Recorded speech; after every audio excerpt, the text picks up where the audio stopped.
I'm going on a quest. Hey, how are you? Hello, Canada. You like the dunk tank? Walk over glass.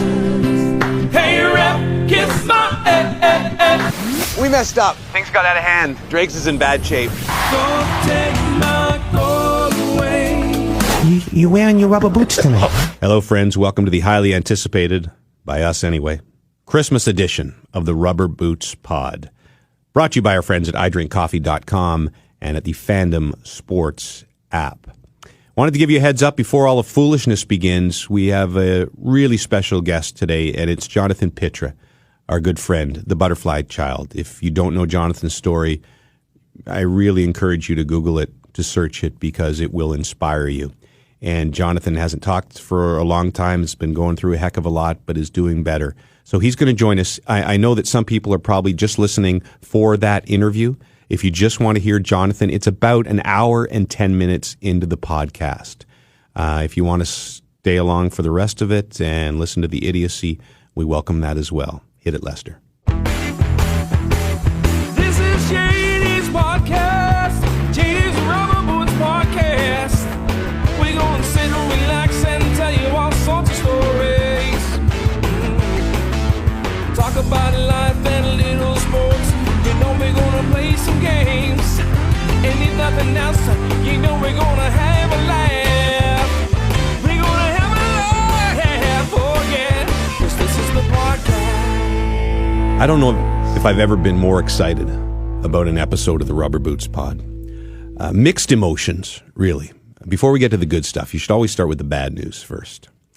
We were saddened today by the loss of Cousin Sex.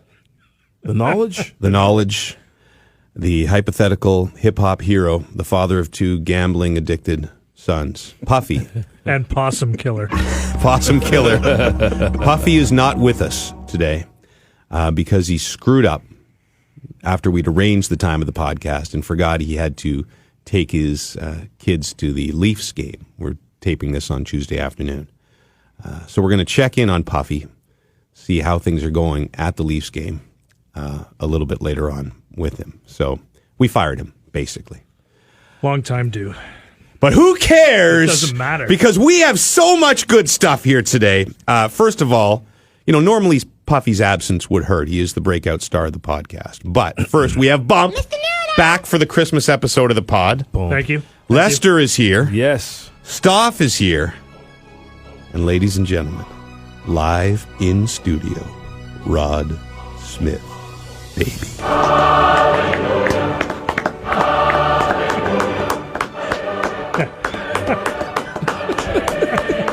Are you doing the? You don't. Should anyone point out that it's me clapping? First of all, yeah. I want to get a couple of points clear. First, I get paid. He's angry. No, I get paid extra for this. We agreed, right? Yes, you can invoice for and this. Secondly, where is the masseur? Is it a masseur or masseuse? But in our case, it's a monsieur. It's a mansewer. I'm Bump, and I'll be your mansewer today. Should we break out the oils? You can't massage. Christoph brought gifts. Can we open the gifts that Christoph bought? Are we allowed to eat these What do you got? on the podcast? Did you eat them? Sweet. Oh, it's a little collection of 'cause I looked baking at it. that's that awesome. Mrs. Christoph put together for us. What is her name? Indeed. Nicole. Nicole. Oh, that's great. We're gonna have one night. We're gonna have a Good cookies. That's a cappella. That's fantastic. You know what? Could That's you- what Are I'm you here. in Pitch Perfect 3? What? Are you in Pitch Perfect 3 at all? Because I'm going to see it, man. And Of you're in course it, you are. so I That's wanna right know. up Did your. you say Mrs. Christoph? I'm all about Mrs. the Pitch Perfect That's movies, awesome. man. They're amazing. Those are on in my house at all times. Yeah. They're. I play them in my house all times, not my daughter's. I'm so sick of those things. Next to it's better than Say Yes to the Dress, which is the other thing which is always on in my I've never house. watched that. But so you're going to 3, or you'll be lining up opening night for Pitch Yeah, Perfect it's 3? Not opening night, but we are. You're a big dance singing family, aren't you? So apparently there are some people at the dance studio Right. that want. There's me and another father that love the movies, and they want to watch. There's like dancers at our old studio that want to Come watch you guys. watch us. Watch the movie. Watch Pitch Perfect 3. Will you be like up and dancing in your seat? You are a dancer. Because you're a great dancer. I am. You are a dancer. We saw that at I'm Grey a Cup. dancer. You saw it at Grey Cup. I will be dancing. I missed that night, by the way, and I'm very jealous. Yeah. Yeah, they but had a dance competition? We had a couple of good nights though. Yeah, you see, the problem was that I got in later in the Yeah. week, and you'd done your damage by all accounts. Had a couple of late nights or early mornings, depending on your point. Like what was the latest you went to bed at Grey Cup, Rod Baby? Might have been around. What's the hour between 4 and 6? I think I had a couple of 5 o'clock ones there, and I blame Bump actually. That's for- what we want to That's hear, my though. fault. We had one where we found out later we kept Chris Cuthbert awake. He was in a nearby hotel room, and he wasn't shaking hands with anyone early that week because he had a cold and he didn't want to pass it around. I saw him at the awards, which you did such a fantastic job hosting. I thought I'd slide that in. I get more money for that, too. Yes, you do. And saw Chris and just force of habit shook his hand. And then I remembered as I was shaking, I thought, wait a minute, I heard you weren't shaking hands. And classic CC humor said, I'm willing to make an exception for you because you kept me up for an hour and a half last night as Jamie, Bump and I were doing, sorry, no one knows. No one knows, Bump. Damn it, the secret's out. That we were doing a Bane off and talking about. You were. Can he Bane too? Oh, yeah. I can Bane too, a little bit. Okay. So Anyway, well, He's better. You know what? Well, you know, got we've Bane done it many on the times. show. It's tiresome, but I mean. No, it's not tiresome. It's not tiresome. You're It's not tiresome. starting to get tiresome. Anyway. It will never get tired. Anyway, imagine. And it was loud. We were so loud. A few other people in the room were saying to us, keep your voices down. You know what I like? We're not loud. No, you can. The one thing about Rod Baby, he can put in a shift. There was last year when we went to Ottawa for the Eastern Final, Roddy. It was. I met Roddy at the pub at about maybe 9, and we left. Now, was that AM or PM? PM. Okay. We left together another pub at, I would say, 2 a.m., but Roddy had been at the first pub since 2:30. noon. No, but 2:30. 2:30? Felt like noon. Roddy can put in a shift. Lots more from Roddy ahead and from Bump and Lester. What else as you heard in the intro, very excited, Jonathan Pitre. We thought for Christmas, this is our Christmas pod. Jonathan hasn't been well enough, frankly, to do interviews for a long time.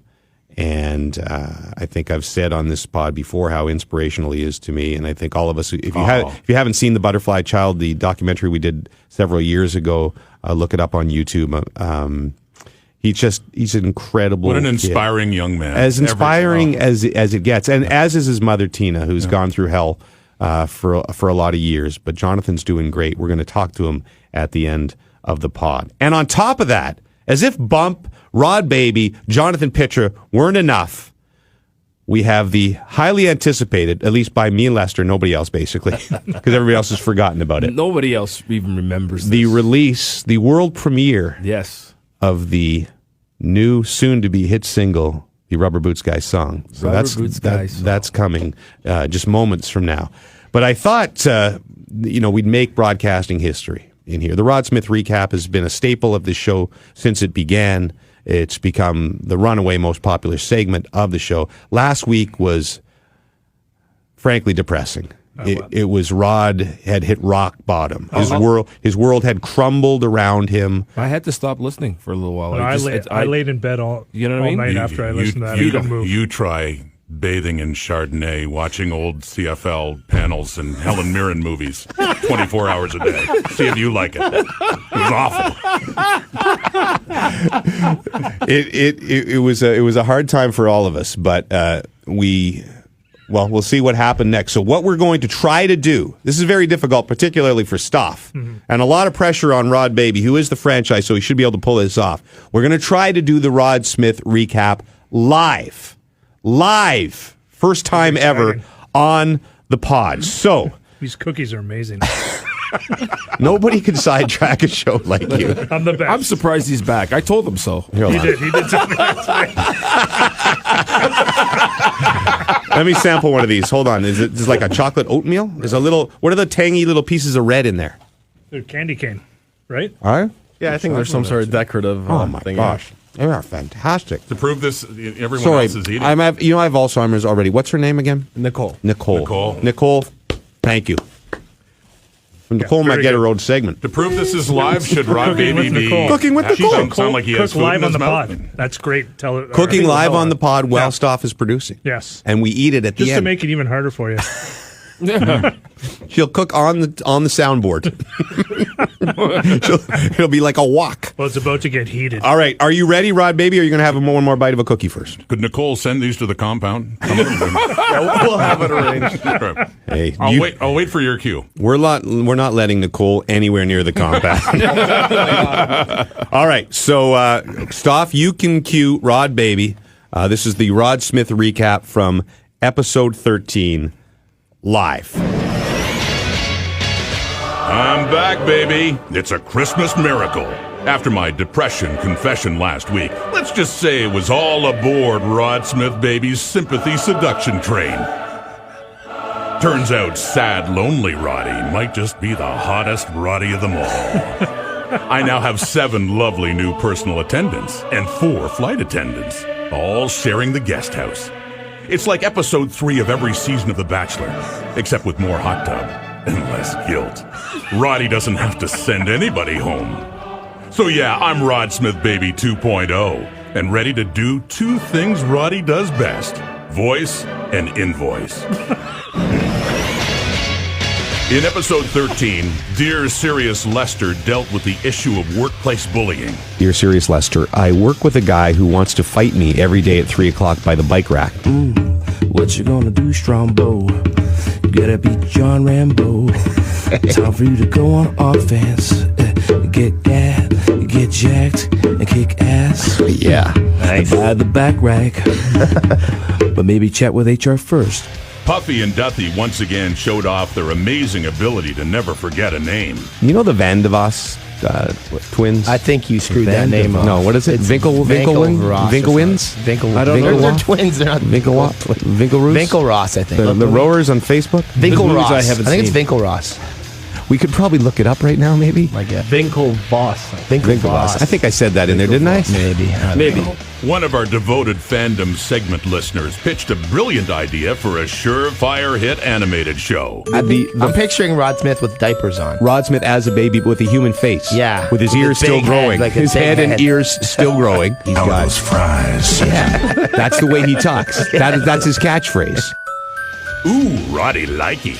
He smells a 12-season run and 8-figure syndication dollars. And finally, Duthie revealed how he made Stampeders head coach Dave Dickinson cry during an interview. But really, when you're not there for your daughter and she's screaming for you, lying in bed saying, "Where's Daddy?" Wait, that could be my daughter, pending test results. 1999 Sarah Orleski. She needs me. I'm gonna go to that fake mansion in that fake town and save my fake daughter from that fake sleazeball. Hold on, it's like the door. I'm just gonna go get the studio door. Hold on a second.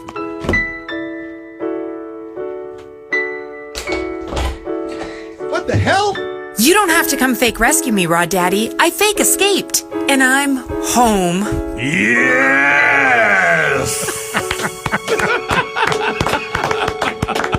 Wow. This is like live theater. This My is exciting. ears are better for that. That was fantastic. It really was.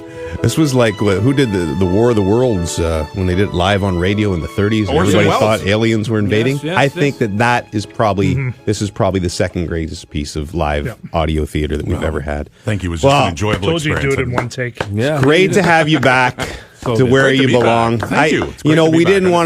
didn't want you to spend Christmas in the dumps, and so Roddy's got his mojo back. Sarah Orleski, 1999, is back in his life. So now, who knows what he's going to have to balance fatherhood with Invoicing. Well, there still is the matter of Emilio, though, and by the way, I did enjoy Emilio and Dr. Phil. Although I was really disappointed when I heard Emilio interject saying, I don't even trust Rod Smith Baby. Yeah, that was, I know. That hurt. Yeah, that cut me deep. I just feel as valuable a character as he was and as important as he was in your existence that, he couldn't always be. Emilio didn't want to be the stereotypical, just a man's personal attendant the whole time. He was destined for bigger things. So I was going to pitch an idea at Grey Cup, though, of angry Uncle Ricardo, who's basically sick and tired of Emilio working for this guy. Something like Emilio's uncle. Yeah, just Emilio. Why you work for that bastard? You should be running the compound, not him. He should be like a Spanish Bane, though. Can you do a Spanish Bane? That'd be awesome. Emilio, You should sue him for everything he's done. So that's Uncle Bane Ricardo.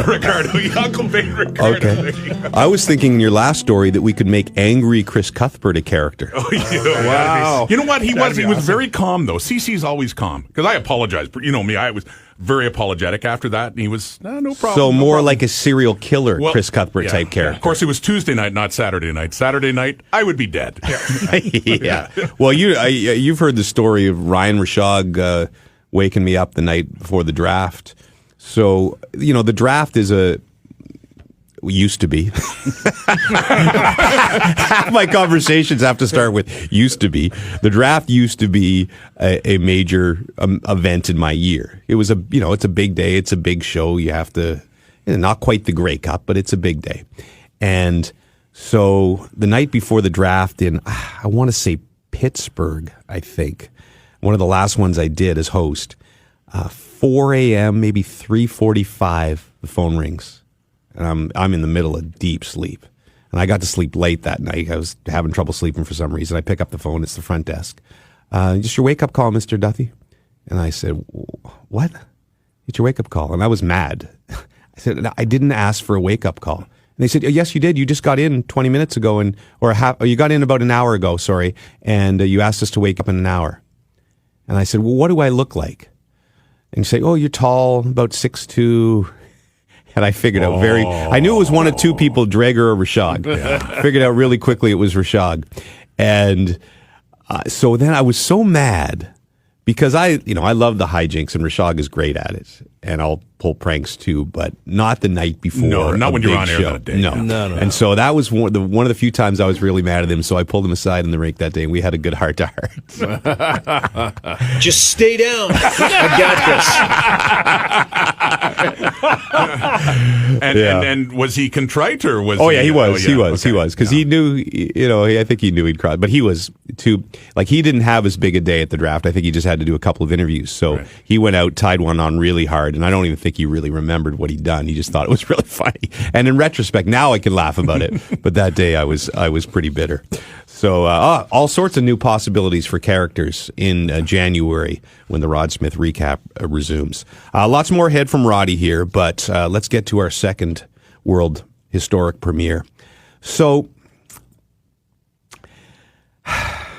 when we started this podcast, and the listeners wanted it called the Rubber Boots Podcast, which really made no sense. And I thought at times about changing the name because there are people who've told me in marketing that it holds us back a little bit because people have no idea what the hell it is. And so they won't listen to something called the Rubber Boots Podcast. And my answer to that is always, I don't give a crap.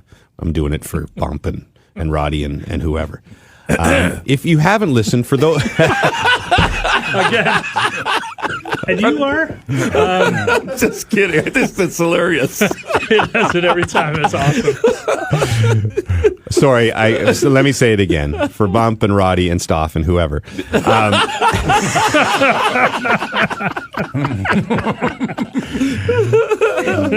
I think it's the best bit on the pod that Lester is completely ignored. But he won't be for long because he's a main part of this next thing.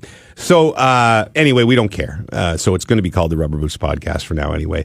For those who started listening, I'm not going to explain the whole thing again, but a guy used to call me in my old days at CJOH Sports and ask me if I was wearing my rubber boots and do I like the dunk tank. And that story I told on the Jay and Dan podcast, and it led to this being called the Rubber Boots Podcast. So we don't talk about it much, and we won't. But we wanted some way to honor that guy so his memory would live on, and so perhaps it would make sense to listeners what the hell was going on. So, I don't know. Lester, you and I have done a lot of dumb things, right? Yes. Like all initiated by you, by the way. Yeah, no, but you've been a very big creative aspect of them.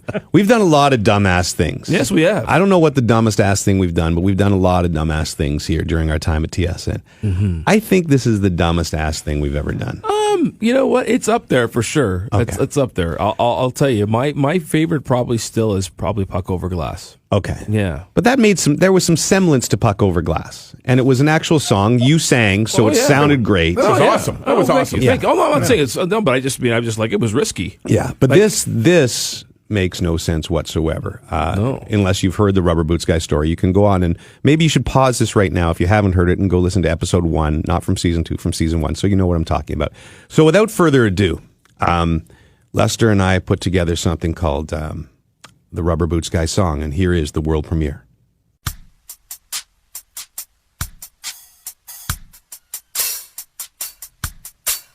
Hey, how are you? I got a question that I really wanna ask you. Wait, don't hang up. I need to know, so I'm gonna try and push my luck. Are you wearing your rubber boots tonight? Are they purple, yellow, green, blue, black, or white? Are you wearing your rubber boots tonight? And do you like the dunk tank at the fair? I know it's a little strange, my obsession with your choice of footwear in the rain. I know that you're on TV, but I need you to put your boots up on the desk for me. Are you wearing your rubber boots tonight? Are they purple, yellow, green, blue, black, or white? Are you wearing your rubber boots tonight? And do you like the dunk tank at the fair? This is the part they call the bridge. A bridge has water under it. With rubber boots you can wade in the water. Just don't fall in. Are you wearing your rubber boots tonight? Are they purple, yellow, green, blue, black, or white? Are you wearing your rubber boots tonight? And do you like a dunk tank at the fair? Do you like the dunk tank at the fair? The dunk tank at the fair. Are you wearing your rubber boots tonight? No, seriously. Are you wearing your rubber boots? Don't hang up, please. Somebody. Hey? Hey? Anyone?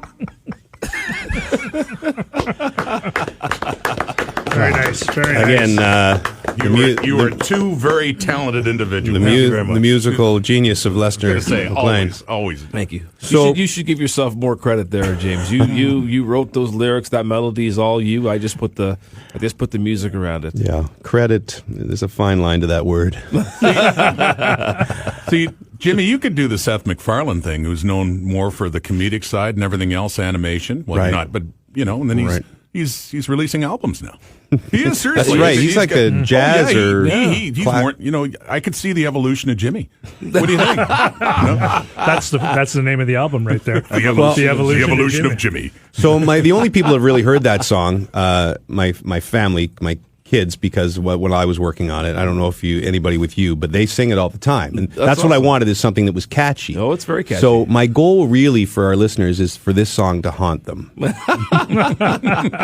so that they don't necessarily like it, but they always sing it. Yes. So what we're going to do is play it at the end of every podcast. Nice. So that'll be our theme song, but we won't bother you with a full 2 minutes and a half or whatever it is at the beginning. We'll just play it at the end of every podcast. So if you don't want to listen to it, fine. If you do, great. If I could just picture the album cover, and it's a faceless man, and all you see are rubber boots and an open trench coat. That's all I'm saying.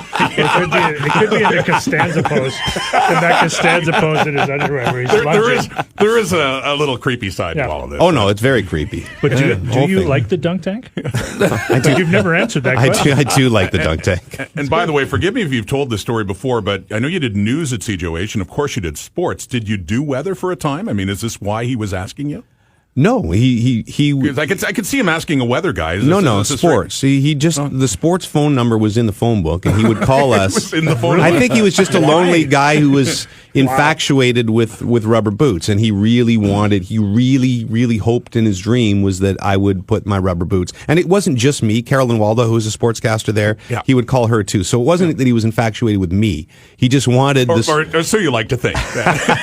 He just wanted somebody to wear rubber boots and put them up on the anchor desk at night. So I miss the rubber boots guy, and there he'll live in infamy. We're hoping to get that show on the launch, the highly anticipated. The song, yes. Yeah, where they're it's like American Idol. Is that Shania Twain's pitch? Shania Twain show. About? Alicia Cara. Yeah, that's what I asked her about, and she seemed keen on it. Yeah. After her security removed me. Can you imagine that? That would be a great episode of The Lodge if we're on there. Wow. And now, the Rubber Boots guy song. Shania's got to critique it at the end. Alicia Cara. Do you like the dunk tank? Anyway, that's the world premiere of the Rubber Boots guy song. Hope you enjoyed it. And if you didn't enjoy it, I hope it's still stuck in your head. Yes. That's all we want. You suckers. I thought maybe, I like the tune of that song so much that maybe we'll write a real song, like with the real, lyrics to that tune at some point. Sure. You know? Sure. Do you want to make love to me tonight? Rod Smith, baby, in the candlelight. Something like that. I like it. Anyway, so there's no end to your genius. I have some plans. I'm not even going to tell you, James. I'm going to do stuff. Should we call? Sorry, go ahead, Rob. Available on iTunes, though? Oh, crap. Yeah, you know what we should do? What should we do? Hey, listen, I was just kidding. Once again, I didn't think of this. Is it on iTunes? I haven't put it on iTunes. Okay, so here's what we're going to do. During the holidays, we're going to take a break after this pod for a couple weeks. We'll get it on iTunes. Can we get it on iTunes? Yeah, we can. And then what we'll do is we'll ask our listeners to, I don't know the way the iTunes works, but I'm guessing it's like a hour by hour chart sort of thing of what's buying. So we'll ask all our listeners, what is it, 99 cents to buy a song on iTunes? Sure. Okay, so we'll ask Actually, no, it's $1.29 now. We'll ask all of our listeners to buy the song at the exact same time. So maybe just for like 1 hour, it'll sneak into like the top 100. It gets a bump. Eh? Yeah. I get the bump. Well, sorry, forgive me. I don't know how iTunes works, but can you? And I'm not criticizing the song. It's great. But can you just get anything? Like, could I, like my version of Puffy's Hypotheticals? Yes. Can I put that on iTunes? Yes, you could. Puffy's Hypotheticals, who really gives a crap? All the ladies want to hear is the Rod Smith recap. Blah, blah, blah, blah, blah, blah, blah. Roddy is the best. The best. I'd buy the hell out of that. I didn't know how it worked. You can just put stuff on iTunes. Yeah. So we'll try and synchronize that. I don't know that our listeners will pay the $1.25. We might be better off. But let's say if 200 people bought the song in the same hour or something, then you could sneak onto the charts, couldn't you? Maybe. I don't know. I have no idea. Of course you could. I have no idea. Thanks, Bump. I'm taking over for let's Puffy, put this right? way. So if I had known that, I would have done that a long time ago. Hello. Good point. Should we call Puffy? See what he's doing? Yeah, let's call Puffy. All right, let's call Puffy. Puffy, how is the hockey game going? What's going on? Leafs? What's William Nylander doing? Tell me all about it. Should be so exciting. Right now, my 5-year-old is huddled over the toilet throwing up. What? Uh-oh. Oh, my God. Yeah. Is he like... Did he lose a big bet last night? Oh, no. That was on the weekend. So this is Austin, correct? Austin is, he's dropped from 45 pounds to 27. Wow. Oh, boy. He will make weight, though. So you're telling me you didn't go to the game. You were supposed to take your kid's hockey team to the game today. Yeah, and they had like a team chat with Shanahan. They've had everything. It's been unbelievable. I missed it all. So really, you could have done the I was pod going to yell 20 miles at the boys. So you're telling me in the last 2 weeks you missed TFC's championship game because your wife had a work thing, and now you've missed a huge special day at the Leafs 100th anniversary. because your son is sick. Yes, do not have children. You're or get married. Amen to that. Yeah, you're a good dad, Puff. Yeah, the word hero gets thrown around, but... Yeah. Is he huddled around the toilet like Bradley Cooper in Wedding Crashers? He's actually, I'm a kneeler, but he's a stander. Is he? So he didn't maybe say, it's because he's really you short. want to do something for me? Can you get me a 7-Up? Do you, kid? Why don't you go get me a 7-Up, okay? Can you, kiddo? Can you? Nobody quotes the films like Bob. Puffy, you've missed a lot. We did the Rod Smith recap live. It was historic. Brilliant. Oh, with sound ups and everything? Sound ups and everything. Wow. And let's just say it was rather upbeat as compared to last week. We premiered the world premiere of the Rubber Boots Guy song, which you'll have to listen to. I can't wait to listen. It sounds been, fantastic. I think universally around the table, we're calling this the best episode ever. Yeah. And the cookies that Christoph's wife made for you. Really good cookies. I enjoyed them very much. I'm missing everything. Yeah. We brought baking in. Bump is actually in your seat. Yeah, I am. Oh, that son of a... He's been great so far. Yeah, your ass print is like right into this thing. We did a segment called Bump's Hypotheticals. It was so funny. It was a ride. Hey, Puffy. Yes. By the way, I just I wasn't trying to take advantage of you not being here, but thanks for the use of your parking spot today. Oh, I knew that was going to come up.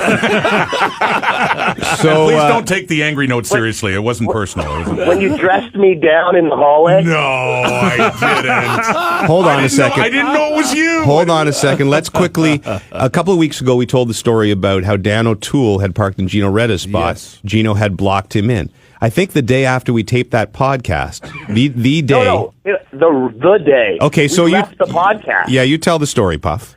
And then we were walking down the hall, and I see Rod Smith, and I wasn't good because I knew I was in Rod Smith's parking spot. I assumed after the Grey Cup run he had, he would have been gone till the mid-February. Well, if only it worked that way. Anyway, so you parked the next Monday morning. So you parked in his spot, and there was an angry note. Angry note on your car. What did it say? That angry. It was I think you had 4 exclamation points. That's a lot of exclamation. Was it all in caps? It was like, do not park here It was in ever. caps. Yeah, it was in caps. Yeah. It's amazing. It's like when you send someone a text if it's all in caps with exclamation marks. You're not messing around. My dad sends all emails in caps.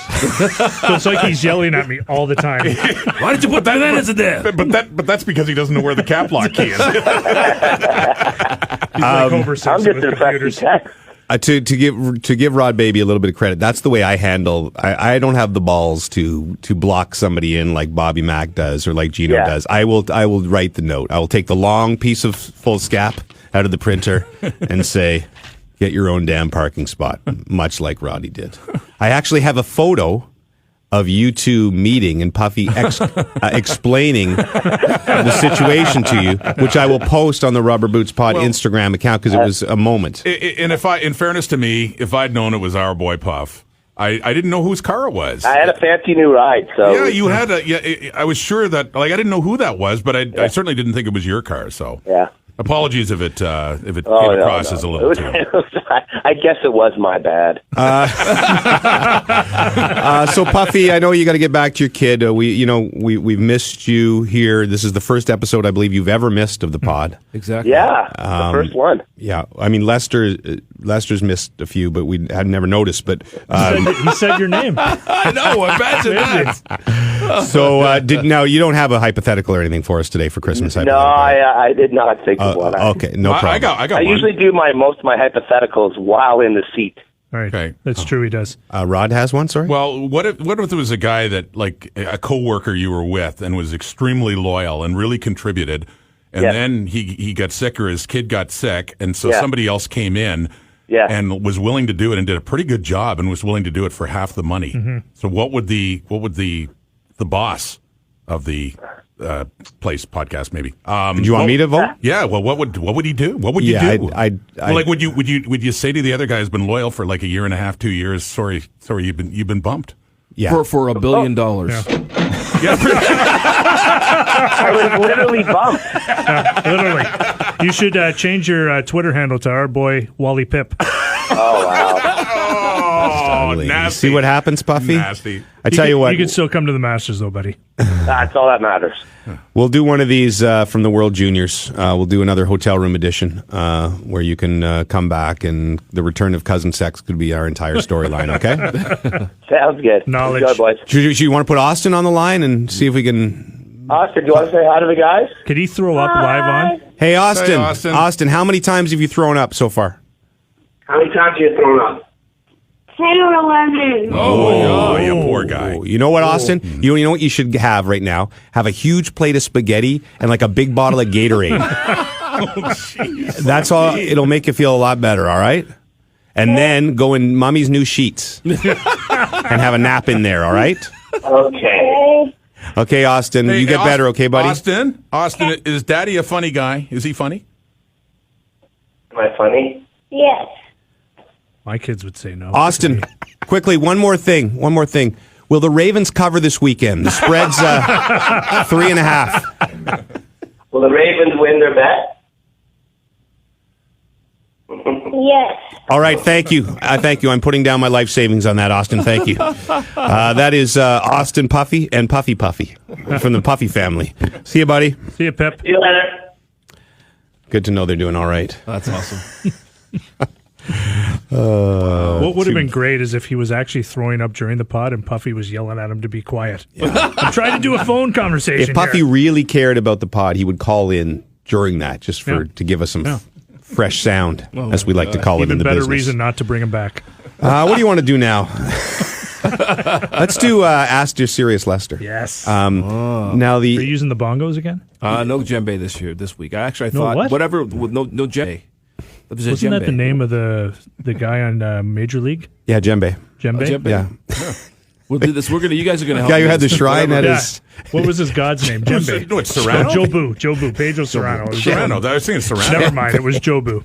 Jobu. Djembe is that game, that board game. No, that's Jenga. Jenga. That's Jenga. Let's just keep going. Isn't it the stew from New Orleans? No, it's that smoothie Jemba? place, Djembe juice. Oh, that's jungle juice. Oh no, Jumba juice. Jumba juice. Jumbo juice. Jumba.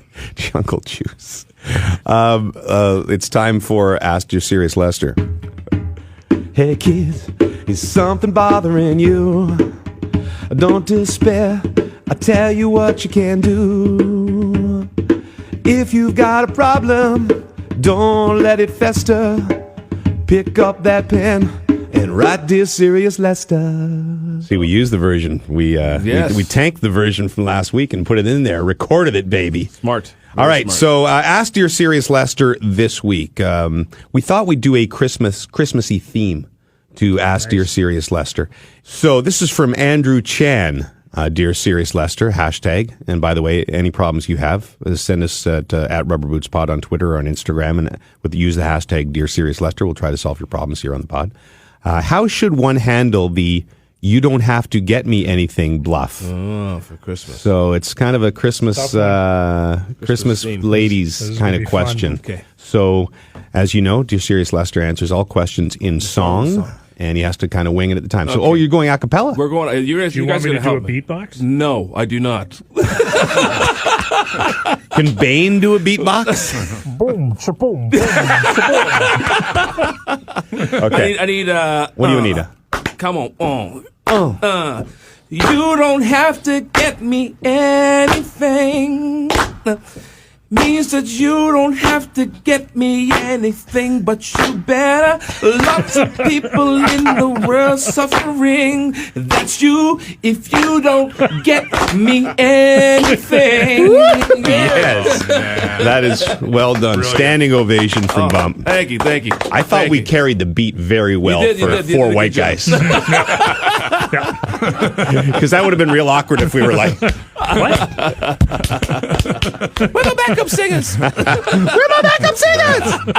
Tell you, Stop does amazing work to correct all that. Yes, he does. He's going to have to auto-tune our clapping.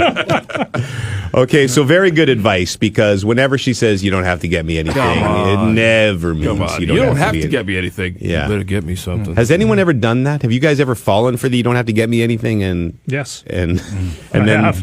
Really? And then you get the this With It your was wife? subtle. Yeah, but it was subtle. She didn't just say, well, I really meant you had to. But just there was didn't- like kind of little hints, and I'm like, didn't talk to you for a few days. and don't say you don't get me something. Be direct. Yeah. No, I agree. We love our ladies, but that's a game that should not be played. no, don't play so games. all our lady listeners, stop that. Quit Right? Just say I want some. games with my heart. That's what she's saying. I Games think. with my heart. My heart. Okay, Who's that? okay. Is that Backstreet Backstreet Boys? Backstreet Boys. Yeah. I'm telling you. it's a nice Bump tune. is underrated. iHeartRadio. The next Very song we record, he's Well, going to be involved in that right here. somehow. Nice. That's Ask Your Serious Fun, buddy. Lester. We need a sponsor for that segment. Really got to get that going. That'd be nice. I'll work on that in January. Hashtag Ask Your Serious Lester. Ask us your questions, and we'll answer them on the next pod. Let's do the week that was. Let's discuss the week that was with James Duffy and the Rubber Boots Podcast Crew.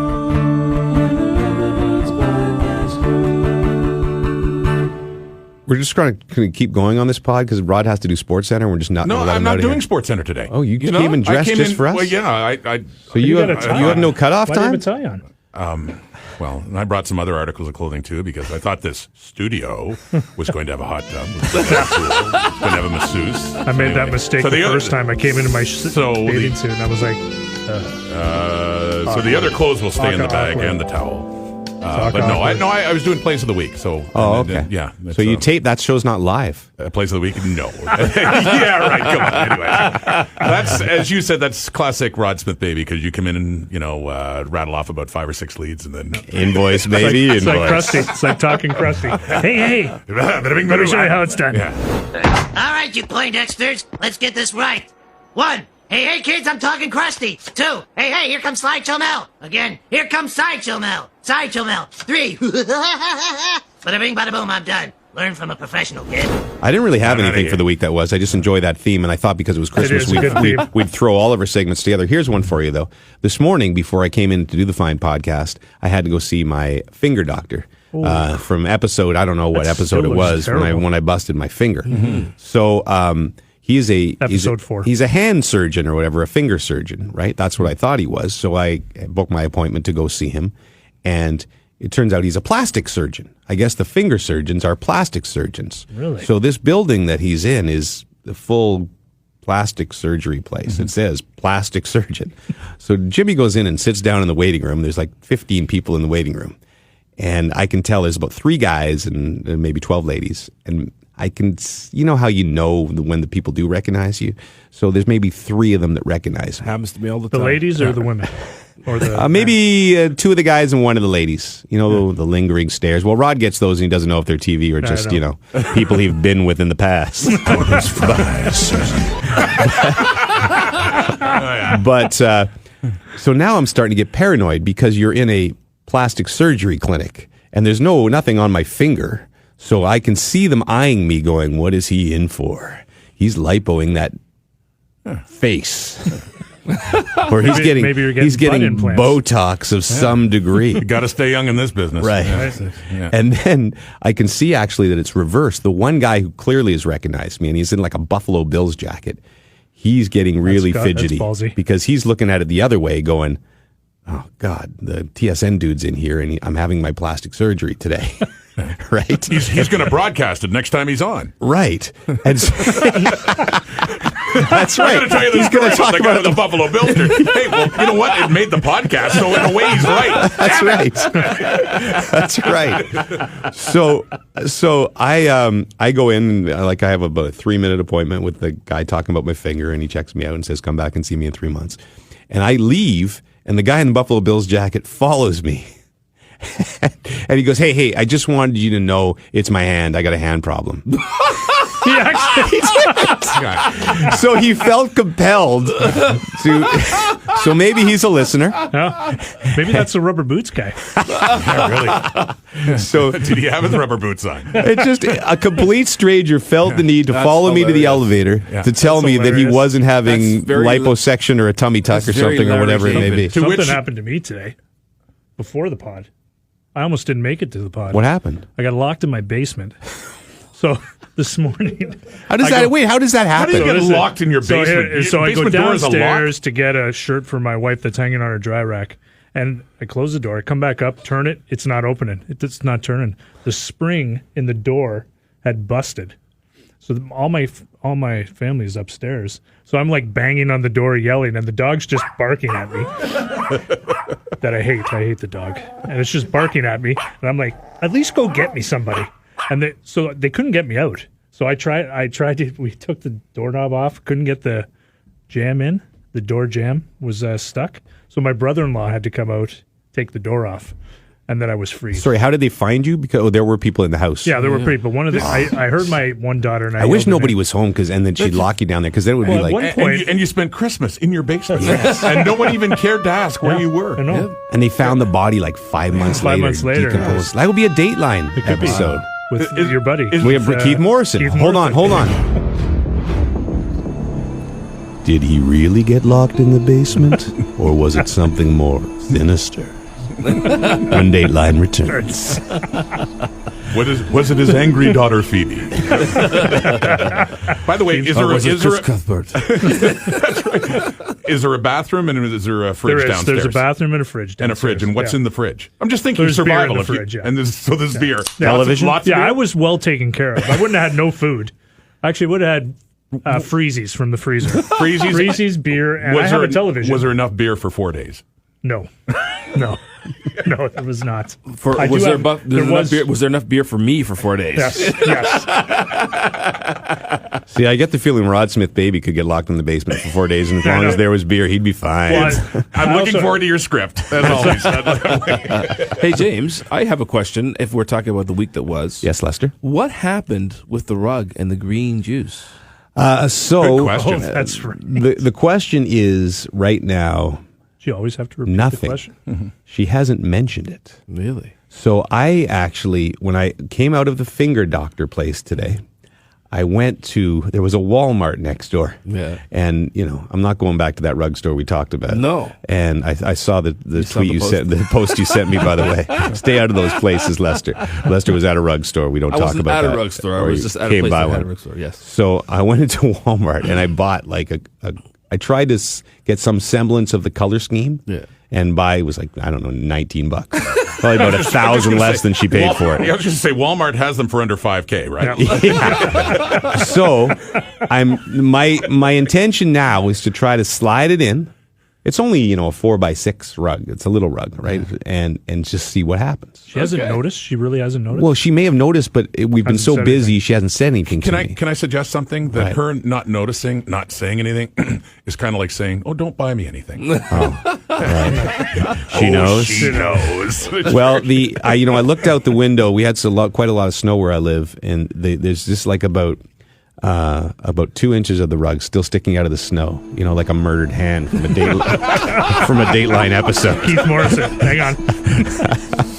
So I need to go out and bury the rest of it. Well, you better, because it's supposed to warm up, right? So that snow might... I'll update you. I want to slide it in tonight and just see. She will notice because she is good at this stuff. She's kind of got the designer thing going. So, no, I've gotten through it so far. Nice. Fascinating. Good for you. We should probably do Fandom, our good friends at Fandom. The Fandom question last week was, we just came off of the Lou Marsh Award. So we asked, the big debate was Joey Votto or Sidney Crosby, and so we asked people that question, and the final results were 64% said Sidney Crosby should have won. 36% said Joey Votto should have won. Typical. Rod, we never had you on the pod last week. You were saying Sidney Crosby? No, Joey Votto. By the way, thanks for the what about the Virtue and Moyer thing? I really appreciate that. Okay, so Rachel Homan can be voted on as she is part of a team, but she can be voted on, but Tessa Virtue and Scott Moyer can't. That doesn't make sense. Well, they could win Team of the Year, I guess. I think two people can win Team of the Year, but Rachel Homan can win Athlete of the Year. Part of a 4-person team. Yeah. Well, do you ever think of a curling team as one person? No, you never do. To your point, Gary Lawless. Yeah, but you could... Sidney Crosby and Joey Votto are part of a team as well, right? Right, so but you'd have more to say individual aspects to hockey and that. Who thing carried curling. Virtue and Moyer? Who was better of the two? Like, who deserves the, Tessa, for sure. Yeah, so... That's who I tried to get votes for, because I'm in love with it. I know. Here are some of the answers. Camper23 says, I feel like sometimes the hockey guys get discounted a bit when it comes to this award, like they need to do something absolutely out of this world for it to garner attention. I would agree with that.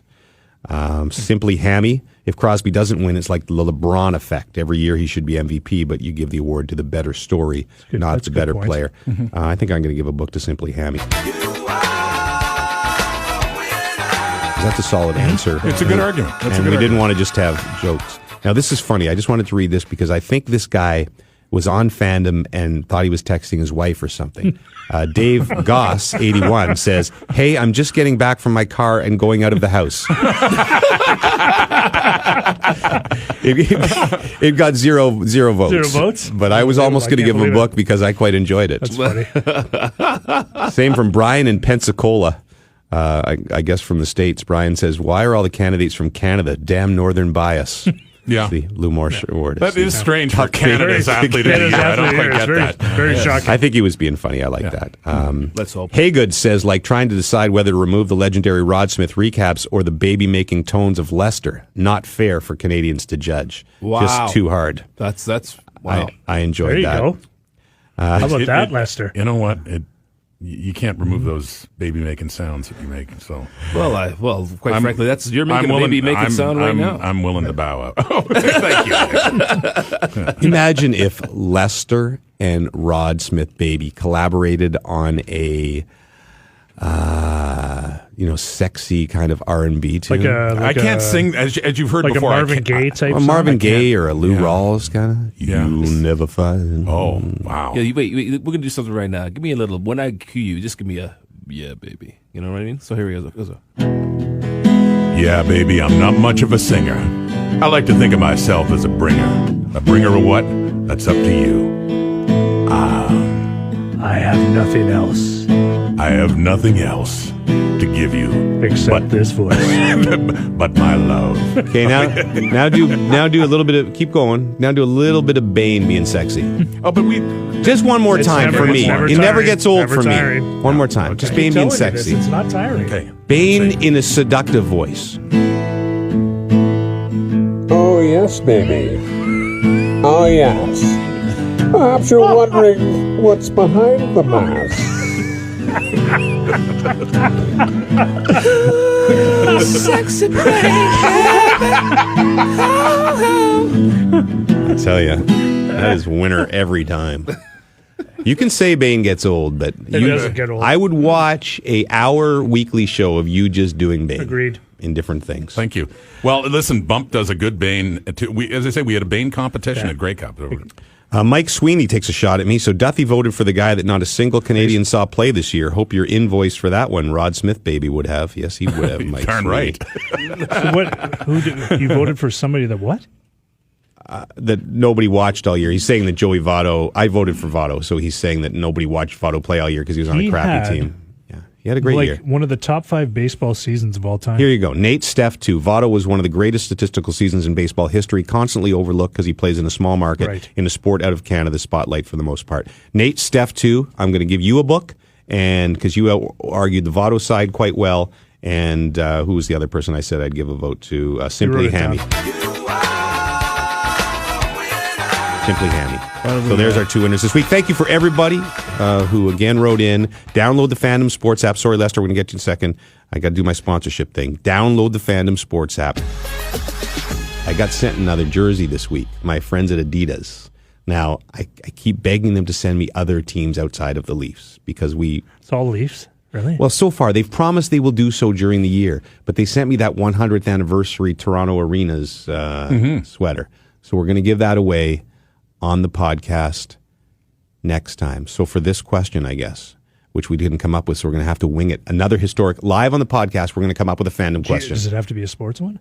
Well, kind of. What are you going to say? Well, why don't you say we could come up with 2 Christmas movies and say what's better Christmas movie? Christmas sport? Vacation? No, I have the question. Oh, he's got Listen one. to this. Are you ready? Okay. Die Hard. Christmas a lot movie of or people not? say Christmas movie. It's a Christmas movie. I don't see it as a Christmas movie. My thing is yes or no. Die Hard. Christmas movie. Yes or no. The only thing is I've seen that debate 18,000 times on Twitter. Right? It's a great question. And it's the fandom people. Do you think they want us to do a sports? Are there sports Christmas movies? All right. Here's another one. Who is Sarah Lesky's father? That's not a sport either. Dear serious. I'm trying to, right now I'm trying to think of Lester Newman or Rod Smith Baby. I don't think there is any sports Christmas movies. I was going to say a sports. There might be Christmas. sports within a Christmas movie. What were you going to say, Rod? Well, I'm having the same struggle with a sports Christmas movie. I was going to say which was better, Home Alone 1 or Home Alone 2. I watched Home Alone 2 on the weekend. That is an extremely violent film. Yeah. That really my kids love Home Alone and Home Alone 2. Okay, I liked Home Alone 2, but I will say this, and I said this on Twitter. What's the kid's name? Kevin? Kevin. The things he does to the 2 burglars in that one extended scene in his uncle's house or whatever the hell Yep, it is. his uncle's house. Oh, wait, that's Home Alone 1. No, Home Alone 2, Lost in New York. Lost in New York. Okay. It's basically a Saw movie. That kid, and then someone told me on Twitter that there's a theory out there that Kevin grew up to be the Saw killer. He does 9 things that would kill those people. He's essentially lighting their head on fire? He's a psychopathic murderer. Yeah. They would have died a lot of times. Right? A lot of times. Yeah, Kevin Falling was, like 3 stories through that hole. yeah, and he throws like 20 bricks at their heads. Oh, yeah. What is that a Quaid? Oh no, So it's in which movie did you feel Daniel Stern? Daniel Stern. Like he was dead like 4 times at the beginning. So which movie did you feel most sorry for Joe Pesci? That one or Goodfellas? Because he was supposed to be made, remember? He took a beating. Yeah, He took a beating. I think out of the corner. Home Alone is worse. When he gets shot in the head. Yeah. We've gone astray here. Very much so. But there's no sports. Well, how Christmas about this question? When the Patriots won this weekend, I was disappointed because I hate covering. Every time I cover the Super Bowl, every time Rod covers the Super Bowl, it's somebody else. Every time I cover the Super Bowl, it's the Patriots. I think 5 of my 6 or 4 of my 5 have been Patriots Super Bowls. Really? I've done 2. Okay. And they lost both times to the Giants. You've had variety. I think I've done 4 wins for the Patriots. So, do you like dynasty or do you like parody? I know that's a kind of a big, boring question in sports, but is that a worthy fandom question? Yeah, I like Yeah, that. that's pretty good. Yeah. Because I like Dynasty. Dynasty I or do too. parody? I don't Because mind dynasty. eventually the dynasties run out, and we Right. will remember the dynasties for a lot longer than we will. Like I think now, for example, some people might have been tired when Tiger Woods was winning all the time. People would love to see Tiger Woods win again because he won so often before. Whereas he'd won, I don't know, the 2002 Masters and nothing else. No one's going to be pining to see his dominance again. That's one example. But I sometimes dynasties, you hate them at the time. But later on, 20 years from now, you look back and say, wow, they were good. You won't be talking about a team that, Gotcha. the Atlanta Falcons last year had they won. Right. I like Dynasty too, but I'm sick of the Patriots. Here's what I'm going to do, Lester. I'm going to put the diehard. I'm going to ask Nick, our buddy at Fandom, to put up the diehard question and this sports question, and we'll give away stuff for both. But the best answer from either one will get the Leafs 100th anniversary jersey. Okay? Very good. I was going to say as well, if you want to give away a couple of copies of Lester McLean, a mostly a cappella Christmas. Right. Is the Rubber Boots Guy song on there? It is not, though. Will it be on next year's edition? Well, it's a Christmas record, so no. Is the You need a Rubber Boots Christmas version, right? Is Sexy Bane on there? Sexy Bane's definitely going to be. Sexy Bane's going to be in everything I do. It should be. You'd be stupid not to. You should change your name. One of your bands should be called. You should change the name of the Ghetto Blasters, or what are they called? Grooveyard. The Groove Diggers. Bone Diggers. Bone Diggers. You should Diggers is like a pretty good name. change Grooveyard to Sexy Bane. Sexy Bane. Sexy Bane playing Come and tonight. listen to the Sexy Bane. Yeah, see, that's all you need to hear. Actually, it's got to be more. Come and listen to the Sexy Bane. That's impressive. This podcast is going to be 4 hours long. It's going to be like one of those Joe Rogan podcasts. I saw something, Lester. I guess this should be things that I saw on Twitter. Freaky pigs, strange chicks, world affairs, polar bears, fake news, nice shoes, big boobs, jack dudes. All of these things and more as I sat on the shitter. Things that I saw on Twitter. January 30th, 2 nights after the Grammys, at the theater at MSG, Sam Smith, Miley Cyrus, Chris Martin, etc., to honor Elton John. Why isn't Elton Ron on the bill to honor Elton John, since that's what you do every night is honor Elton John? It's a very good question. Yeah. So anyway, I thought you might want to pay attention to that we do have to have Ron on. Well, yeah, we will anytime. So, sometime in the new year. You know what? Honestly, we're gearing up. There's a lot of stuff going on next year, lots of travel. So, yeah, it'll be great. Okay. He'd love to come on. Anyway, I thought of you when I saw that. Appreciate it. That's all I really had for things that I saw on Twitter. That's everything that's on Twitter. That's all right. You know what's exciting is I didn't have a dream this week. And so I was going to let the iDrinkCoffee.com, our friends at iDrinkCoffee.com, sponsor something else like the Rod Smith recap. And then Rod Smith Baby comes strutting into the studio, as he always does. You mean I could have had a sponsor in the recap? Yeah. No! And Roddy says, I have a dream. So let's get to dreams. So baby, dry your eyes, save all the tears you'll cry.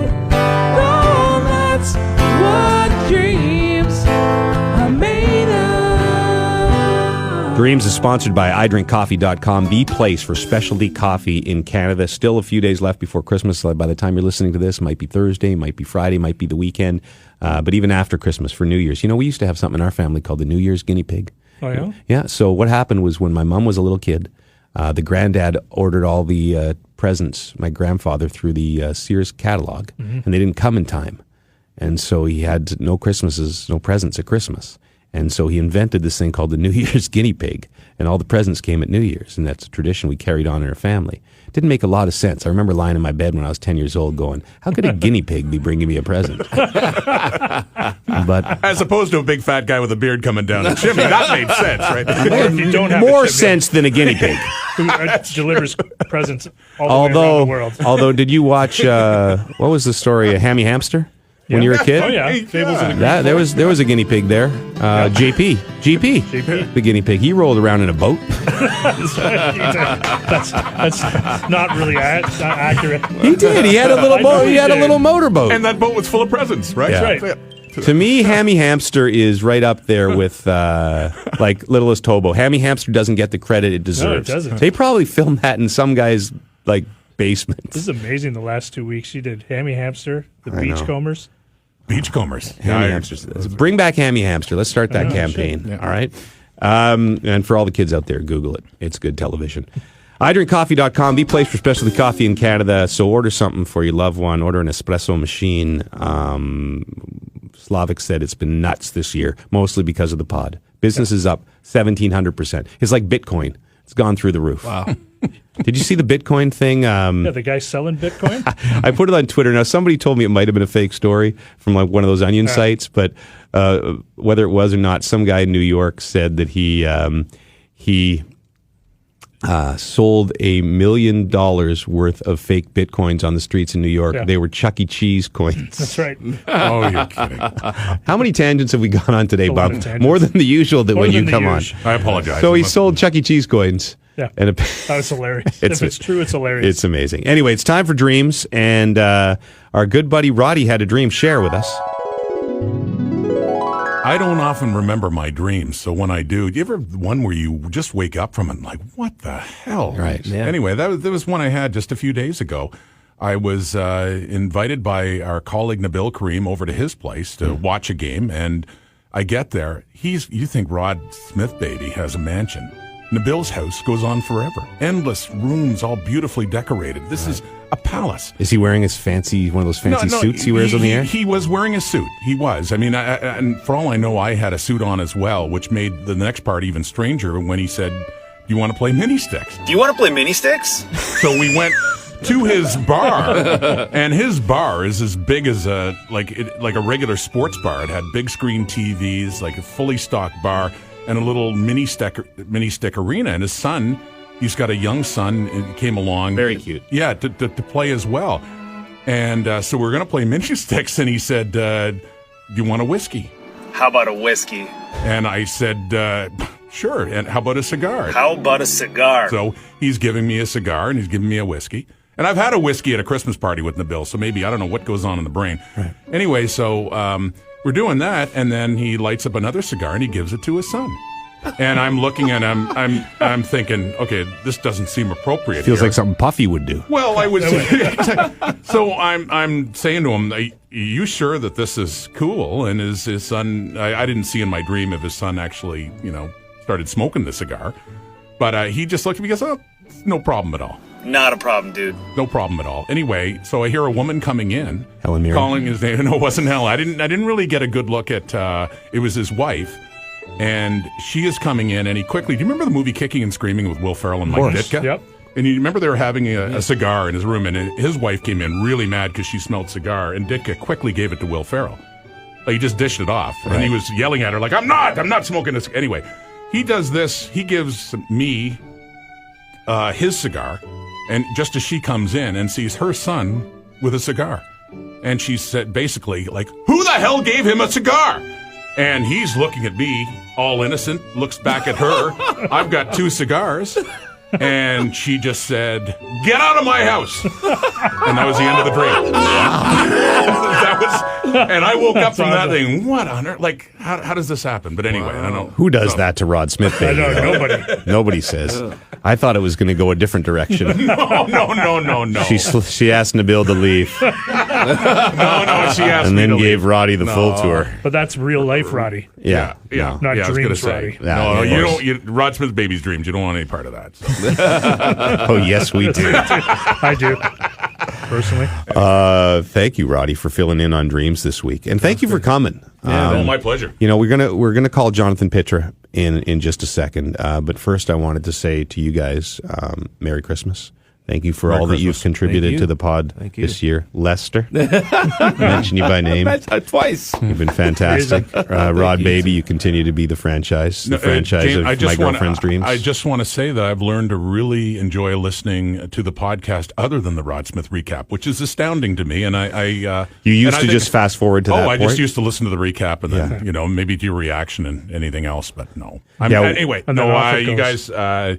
Merry Christmas, Happy New Year, Merry Christmas, guys. And keep it going. This is a lot of fun. Thank you for Bump for dropping by whenever needed, and most of all, thank you to Staff who works his ass off to put this together. We gotta give Staff. Save Man, that guy. This is an editing nightmare, by the way. Isn't it? This is a disaster. And to Staff's wife, Vicky, was it Vicky? Nicole. You're great, though. Staff's wife, Nicole, who's the MVP. It started with a story of Puffy and losing cookies, and we have found ours, right? That's right. So, how did I not see we wanted to end. We have a lot of foolery on this show. It's idiotic. We thank you so much for listening, and we hope we give you an escape every week. But we wanted to end with something very upbeat for the Christmas season. And if you followed us on TSN, you know of our relationship with Jonathan Pitre, who suffers from a very rare skin disease called epidermolysis bullosa. And basically, from the time he is born, his entire body, they call them butterfly children. Their skin is essentially like a butterfly. It's that fragile. And so every aspect of his body from birth, even to touch, it would cut open. And so your entire body is covered with blisters and cuts, including your throat. It hurts. He's been in pain every single day of his life. Even eating hurts him. And so I guess about 2 years ago, they've been looking for something. There's no cure for epidermolysis bullosa, but there's some experimental treatments that have been going underway in Minnesota at the hospital down there. And so Tina, Jonathan's mom, who's a true hero in this, has been with him throughout this and has never had a vacation, never really had a day off because tending to Jonathan has been her entire life. And so she explored this. They've gone down to Minnesota to go through a stem cell transplant. She basically, the stem cells come from Tina, go into Jonathan. The hope is that they will take to the body and that he will grow new skin and never be 100% normal like the rest of us, but have some degree of an existence where he's not in pain all the time. The first one failed last year, but they were able to get funding to do a second one. And the second one worked. Now, that sounds like a traditional happy ending, but it doesn't always work that way. There's been a lot of complications, and Jonathan has been mostly in the hospital and sometimes in really bad shape for most of the last 6 months or so. He's been down in Minnesota now for a year and a half, but has been in bad shape for a while. But over the past couple of months, he's really started to improve to the point where he's now out of hospital and starting to grow new skin, and incredible things are happening. That's so Andrew Duffy does a great job updating Jonathan's situation in the Ottawa Citizen. But Jonathan, I don't think has really spoken to anyone since then. So we thought for Christmas, we'd love to have Jonathan on, talk about how he's doing, talk about hockey a little bit because he loves hockey as well and some of the other interests in his life. So we're going to call Jonathan Pitre. Absolutely thrilled to be joined by my good buddy, Jonathan Pitre. How are you, my friend? I'm good. How are you? I am great. Now, how are you is a question we use at the start of every conversation we have, basically, in humanity, but I really mean it with you, those 3 words. How are you? I am doing good, I believe. Yeah? I've been getting steadily stronger and stronger, and like yesterday we went to the hospital, and I got some platelets and red blood cells. My hemoglobin was below 8. Right. But aside from that, I'm feeling better than I have in a long time, to be honest. Oh, that is so great to hear. And you sound really good. Thank you. Yeah, like I've been waking up early enough. I'm not needing as many naps during the day anymore. Actually, I don't even think I've had one. Maybe one in the last week. Oh, that's great. Like I wake up between 7 and 9:30 usually. And I still go to bed at a pretty decent time. I'm really working hard on getting better. And some of the things that I've been working on are like eating, because of all the gut rest I had to do, which then I couldn't eat or anything. And even with how my appetite was destroyed by the whole process, right. I've had to retrain myself how to eat again. So, like, things that were the easiest to eat, like crackers and stuff like that, were hard. So I'm slowly, like, trying to retrain my throat to eat different things. But it keeps, like, getting stuck, and so it's a slow process, but I'm getting steadily better. My appetite is coming back pretty big, so we're pretty proud of that. So hopefully that will give me some more energy to heal. So my energy is up. I'm eating better. I had hurt my back a while back in the hospital, and it's finally healed. And I don't mean, like, injured, like, with wounds. I meant, like, I had done something in my physiotherapy, and I hurt myself. So I had a hard time with my back for a long time. And now I'm just having to retrain my body to, be more mobile again. So, like, actually, a big milestone for me, I think it was 2 days ago. And for the first time since we've come back, and for the first time in a long time, instead of taking my wheelchair to walk somewhere, I walked with Mom. Oh, that's amazing. So we went from the truck to from our apartment to the truck and back. And I only had to take one little breather, and that was like halfway through the first part of the walk, and I only stopped for maximum 5 seconds. Wow. I have trouble walking, like, without holding anything. But when I hold Mom's hand, or both of her hands, I'm able to put a little more support on her so that I don't have to use my core muscles as much, like my abs and stuff, because it completely destroyed the strength I had from there. So I'm really pushing it. So I had that milestone, and then today, I walked from the car to breakfast, and breakfast to the car again. So we're really working hard. Like, I'm soon going to be able to start actual physio again. And so I'm hoping that by the time I get home, I'll be a completely new person. That's just amazing, and I think we've all been cheering for you so hard here, and I know it was a year full of ups and downs, and a lot of downs where you scared us a few times. But the other thing that your mom told me is that there is new skin growing, that that you're starting to see, that you've even can leave some of the bandages off some of the areas. That must feel really amazing. Yeah, actually, that's probably one of the craziest things that's happened since, forever, really. First, I'll talk about, the skin growth. A lot of wounds that would never heal are now finally starting to heal and scab, which is really different for us.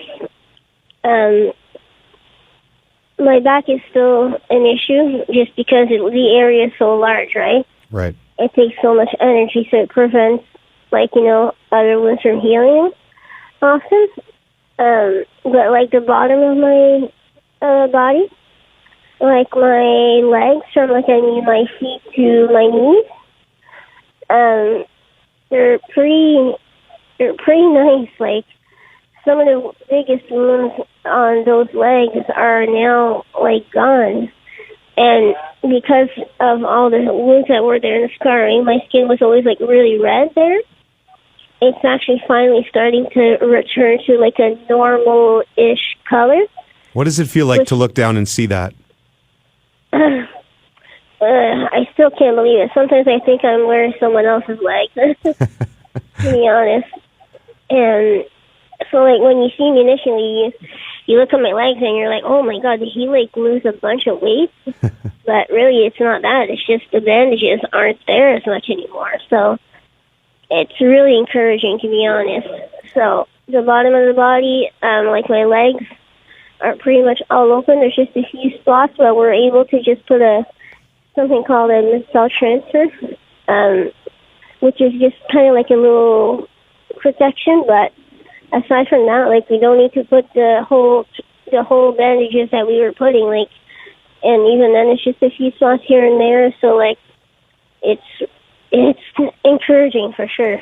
You've done so much to educate people about epidermolysis bullosa, but we still have a lot of questions, and a lot of people, I get asked about you all the time. People want to know how you're doing, and they ask me about this stem cell transplant and what is the possibility for you? Could you be able to? Will you have completely normal skin? Is that possible, or will it just get a lot better? What's the ultimate hope for you? Really, as much as we have some expectations or, some things that we're hoping for, really, I think that the options are limitless, to be honest. I'm not saying that I'll be completely free of ED, because the stem cell transplant isn't an actual cure. A cure would mean that my body would return to complete normal. I'll still have the damage that has affected my body will still be there. Like, the nerves that have been damaged, all of my, pain sensory kind of things, are all a little out of whack. Like, even though my legs, and if you look at my body, it's so much better than it was, the pain is still pretty much as strong as it was, and I think it has something to do with ghost pain. Although it's not because I lost my limbs, and mostly just because I've been in pain so long that my body has kind of, muscle memory. Well, it almost seems like it has pain memory. Okay. So there's 3 different ways. So there's first, the healing, which will help, of course. And then there's the nerve damage, which will slowly repair itself. It will never be completely repaired, but it can get better. And then the last but not least, definitely the hardest one, is how to rewire your brain almost to make it realize that it doesn't have to be in pain all the time. Because you've basically been in pain since your earliest memory, right? At 24/7. Oh, of course. Yeah. Since I've been born. Yeah. Hey, most important question. Is there a best case date for you going home and back to Ottawa and seeing Gibson? And I know that's been your thought ever since you got to Minnesota. Yeah, for sure. The best case scenario, we've slowly started talking about, the option of what we're going to do next and when are we going to be able to get home. So we're thinking possibly, depending on how everything goes, early this year coming, Okay. We're thinking maybe February. Wow. Depending on if we can find, if everything goes well, So that's the best case scenario, being able to go home and be able to be followed in the General Hospital or CHEO, or even if the kids in Toronto, we're still talking because it's not here yet, right?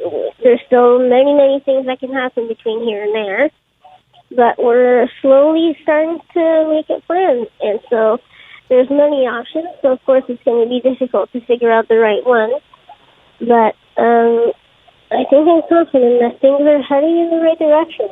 Well, that's amazing. Giving us a lot of hope. Yeah, your mom has said this is the most positive it's been since you went down there. Look, I promised your mom I wouldn't keep you too long, but I do have some rapid fire questions for you. Okay, I know where you get sick of talking about your condition all the time, so I want to know a couple things. Kyle Turris, you were very upset when Kyle Turris got traded. Have you been following him in Nashville? Oh, of course. And just to get one thing straight, though, I wasn't upset that he left. I was just saddened because he was such a good fit in Ottawa. We've kept in touch ever since we met, still to today. He's been the player who's kept in touch with me the most, and we've become good friends. And it's not that I'm upset he left, it's just, he was close to home, and but I'm super happy for him. He's going to have a great opportunity in Nashville for sure. He's already proven that he's a great fit with a point a game nearly. Yeah, he's been great. And yeah, a few other good players. When you put good players with other good players, good things can happen. So I'm really, really happy for him, and I'm not upset that he left. It's just it's like when a friend is leaving, right? Right. You're always a little sad, but I'm very much more happy for him than I am sad. Now, quickly, I know you haven't had he's going to be a good fit. Yeah, I know you haven't had a chance to watch much hockey, but are you worried about your Senators? A little. We've been struggling this year, so I don't know how it's going to go. Yeah. But I'm still following as much as I can.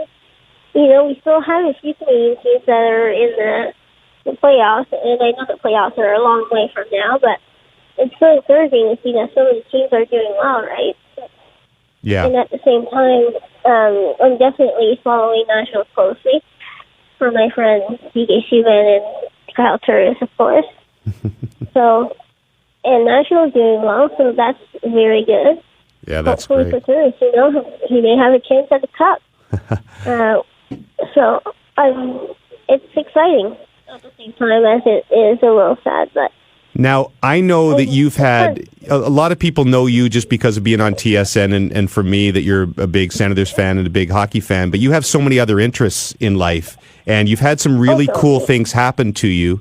You've got to meet some really cool people. I know you're a big fan of Brandon Sanderson, the fantasy writer, that you read his books all the time. I know you're a big fan of The Flash, the show. And now, tell me the coolest moment maybe you've had with one of these people contacting you during your time in hospital. Oh, goodness. Oh, this is a tough question.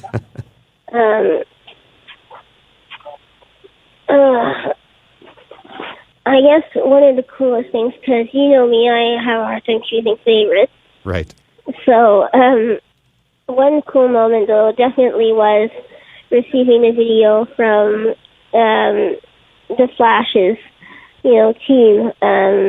It was totally unexpected, but the circumstances and what it happened was just really incredible.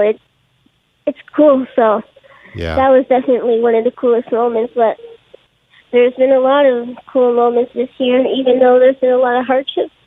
There's also been a lot of good, and so I'm sorry I can't answer better than that for this question. No, your answers are a all... lot of things have happened that it's been very cool. Your answers are all perfect. Listen, buddy, I'm going to let you go. I thank you so much for talking to me, and I'm just... No problem. I've missed talking to you guys. We're also happy how good you're feeling, and now if you're still down there in February, I'm coming down to the Super Bowl in Minnesota, so I'll come visit you. I'll come visit you if you're still there, but I'm also kind of hoping you'll be home already with your dog Gibson and back where you belong. Mm-hmm. Yeah, we just going to still keep in touch, and he's still as crazy as ever.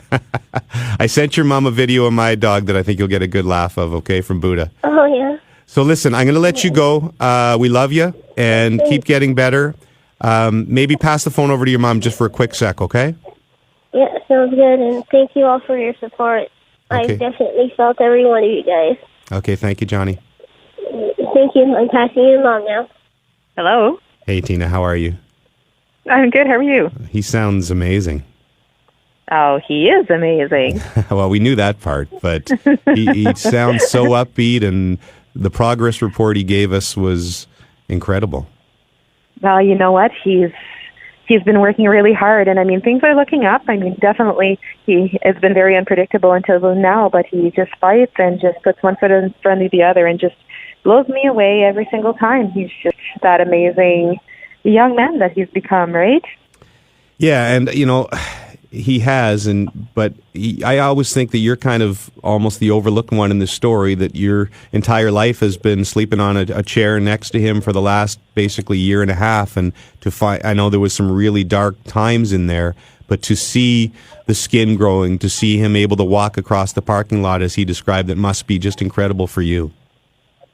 It really is. I mean, just seeing how, at times, how sick he was, and not knowing, when that tide would turn, or, what was the future going to hold for him and stuff, and seeing how well he's doing now, and just, he's determined, he's resilient, and I mean, just very determined to be able to get better and start walking again, and just, he wants to walk Gibson, and that's, if that's the goal he has to put in his mind to keep going, well, then Gibson it is. I mean, it's been a tough journey for him and for me as well. I mean, we've lived it together. I lived it as a mom, but I mean, I was by his side when, for the good times, the bad times, and the ugly times, it's just nice to possibly be over that and just start focusing on returning back home with a much healthier kid on my hands, and just like at this point, just trying to see what the potential of everything that can bring his future. I mean, just having to get back into school and just being able to concentrate and not being in that much pain anymore.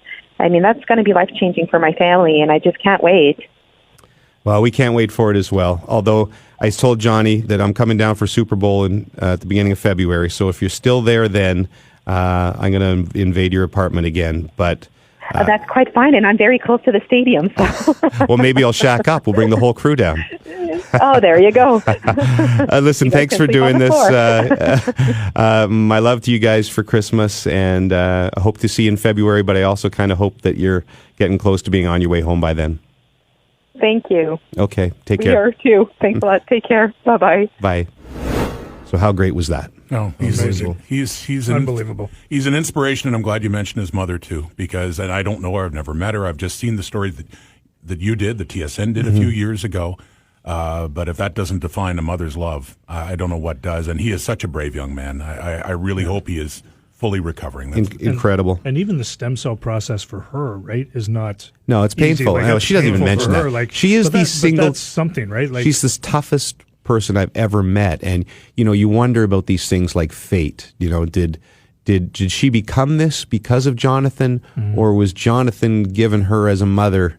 This toughest person you could possibly imagine because of the condition he was in, and I don't know what everybody believes, but it's amazing that these two people came together, because they're really something else. At this time of year too, I mean, you listen to him, you understand what he's been through, what his mom's been through. And, not to say that you obviously, you feel for them, but it also makes you look at your own life too and say, listen, some of the little itty bitty problems we have are not significant. Right? Yeah, they're not significant at all, It's so true. And he's the single most inspirational person in my life. All the people we've given books to on the pod, you'll notice the inscription in the front of the book is for Jonathan. It's rare that a person, we're lucky in this business, I've said this, Rod, often, is we get to meet people like this sometimes just through, tours that come into TSN or the things we do. And it's rare that someone can actually change your life. And I really feel like he did. And he's just an unbelievable kid. Ross Rayom and Devin Burns, the photographer, Ross was a producer, did that piece, on The Butterfly Child, produced it. They did the vast majority of the work on it, and they've stayed great friends with Tina and Jonathan and have gone down there.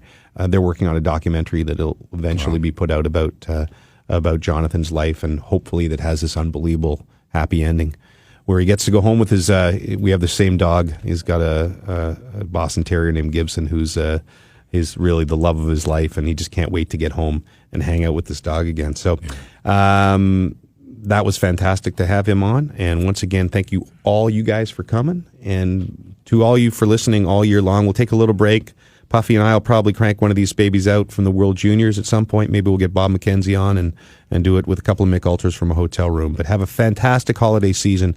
Thank you again for listening. Thank you to Fandom and iDrinkCoffee.com for sponsoring. And we'll see you in 2018 on the Rubber Boots Pod. Oh, here comes the song one more time.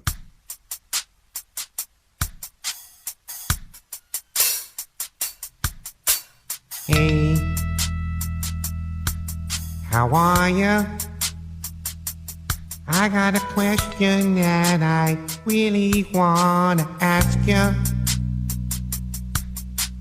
Wait, don't hang up. I need to know, so I'm gonna try and push my luck. Are you wearing your rubber boots tonight? Are they purple, yellow, green, blue, black, or white? Are you wearing your rubber boots tonight? And do you like the dunk tank at the fair? I know it's a little strange, my obsession with your choice of footwear in the rain. I know that you're on TV, but I need you to put your boots up on the desk for me. Are you wearing your rubber boots tonight? Are they purple, yellow, green, blue, black, or white? Are you wearing your rubber boots tonight? And do you like the dunk tank at the fair? This is the part they call the bridge, a bridge has water under it. With rubber boots you can wade in the water. Just don't fall in. Are you wearing your rubber boots tonight?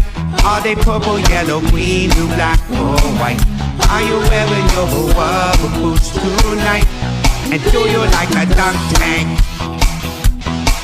at the fair? Do you like the dunk tank at the fair? The dunk tank at the fair. Are you wearing your rubber boots tonight? No, seriously. Are you wearing your rubber boots? Don't hang up, please. Somebody? Hey? Anyone?